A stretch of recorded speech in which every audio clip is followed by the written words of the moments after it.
The truth is under tremendous stress in the United States.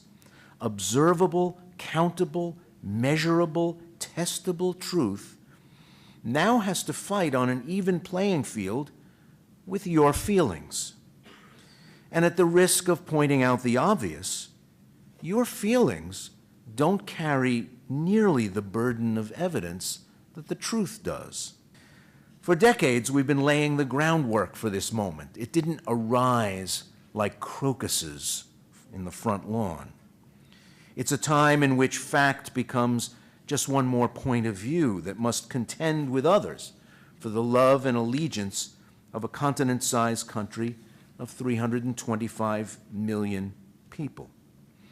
As we heard in the earlier panel today, we now live in an information ecosystem where it's possible to exist in a customizable information universe, where seldom is heard a discouraging word, where your confirmation bias is your ticket to a world where you are never disagreed with.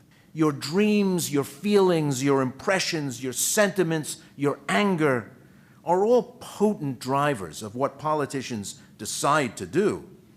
Elected officials are particularly attuned to public sentiment. But what if the public believes things that just ain't so? What's the responsibility of a leader then? Should he or she simply affirm the things you believe that aren't true, shape policies around your misperceptions of the world, or try to persuade you of the truth? If you wanted to cut off the flow of illegal immigrants to the United States, given the ratio of overstays to border crossers, would you put more emphasis on making sure that people with visas go home? Or put more emphasis on building a big, beautiful wall?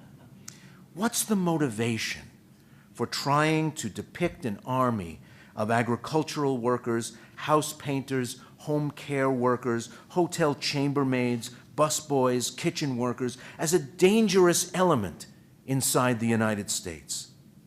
Any claim, explicit or implicit, that the U.S. could lower the crime rate by targeting criminal aliens or ramping up deportations would appear to be fundamentally misplaced. And by what factual analysis or moral reasoning would we exclude a totally innocent person from coming to the country who's been escaping bombs dropped on civilian populations by Syrian President Assad's forces because other Syrians are bad people? What is the moral reasoning that undergirds that? Yet the fear of Middle Eastern refugees is palpable in the country. Here we are. If you desire to know and understand the truth, if you really are trying to build a coherent version that you can live with of the world around you in order to do the work of a citizen, you have, as near as the closest keyboard, more available knowledge about more things than has ever been available to a human being in the history of the world. Almost instantly. But along with the good stuff, there's a lot of junk. There's adulterated product. The individual confronting the information marketplace is not helpless, but boy, is he or she outgunned, outmanned, outspent.